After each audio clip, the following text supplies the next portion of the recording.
안녕하세요. 오늘은 헌법의 의미와 헌법에 담겨있는 내용을 살펴보겠습니다. 지난 시간에 정치와 민주주의에서 배웠죠. 우리나라에서 가장 기본이 되고 있는 중요한 법은 헌법입니다. 헌법은 법 중에서 가장 으뜸이 되는 법이기 때문에 법 중에 법이라고 불리죠. 다른 법들은 헌법에 어긋나서는 안 돼요. 헌법에는 우리나라가 어떤 국가인지, 국민들이 누릴 수 있는 것이 무엇인지에 대한 내용이 있습니다. 제일 중요한 첫 번째 사항은 대한민국의 주권은 국민에게 있고 모든 권력은 국민으로부터 나온다. 이 문장이 대표하는 낱말이 뭐죠?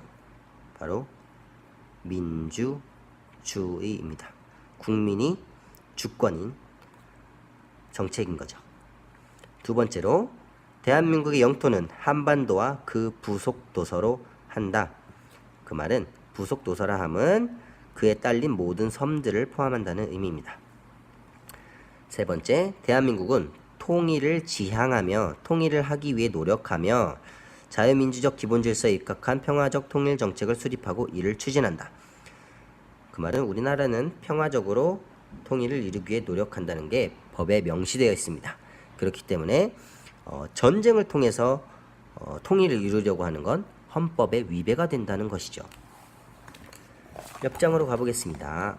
모든 국민은 인간으로서 존엄할 가치를 가지며 행복을 추구할 권리가 있습니다. 우리 모두 행복해야 합니다. 다른 사람에 의해서 우리의 행복이 빼앗겨서는 안 된다는 뜻이죠. 그리고 국가는 그것을 지켜주기 위해 노력할 의무가 있습니다. 그 다음, 모든 국민은 법 앞에 평등하다. 그 말은 남자든지 여자든지 어떤 종교를 가지고 있든지 사회적 신분이 높든지 낮든지 또는 돈이 많든지 적든지 상관없이 차별을 받지 않아야만 한다는 것입니다. 모든 국민은 법률이 정하는 바에 의해서 선거권을 가집니다. 우리나라에서는 만 19살이 되면 누구든지 투표를 할 수가 있습니다. 예전에는 귀족들만 투표하든지 몇몇 사람들만 했지만 이제는 우리 대한민국 헌법에 의해서 만 19세가 되면 모든 국민은 선거를 할 수 있는 권리가 있다는 것입니다. 넘어가 보겠습니다. 자, 이야기입니다. 헌법을 지키는 곳 헌법재판소라는 곳이 있어요. 이것은 법을 재판하는 곳입니다. 법률이 헌법에 어긋나는지 그렇지 않은지를 판단하는 기관이 헌법재판소예요. 만약 법률이 헌법에 맞지 않는다는 결정이 내려지면 그 법률은 효력을 잃어요. 말 그대로 그 법이 힘을 잃어버려서 법이 안 된다는 거죠.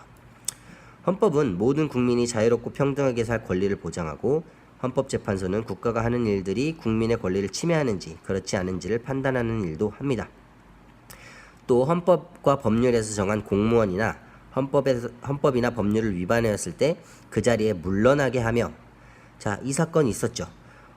헌법과 법률에서 정한 공무원인 대통령이 헌법과 법률을 위반하였을 때 그 자리에서 물러나게 했던 사건 기억나시죠? 그리고 목적이나 활동이 민주적 기본질서에 위배되는 정당은 해산시킵니다. 예를 들어 정치단체가 있었는데요. 우리나라의 민주적 기본질서에 위배되는 행동을 한 정당이 해산된 경우도 있었습니다. 없애버린 거죠. 그리고 국가기관과 지방자치단체 간에 다툼이 있을 때 이를 조정해 주기도 합니다. 이처럼 헌법재판소는 헌법을 지키고 국민의 권리를 보호하는 아주 중요한 기관입니다. 자, 여러분 이 사진 본 적 있을 거예요. 얼마 전 우리 대통령 탄핵 재판 때처럼 이 다수의 헌법재판관들이 의견을 모아서 그 법이 타당한지 결정을 내리는 장면입니다.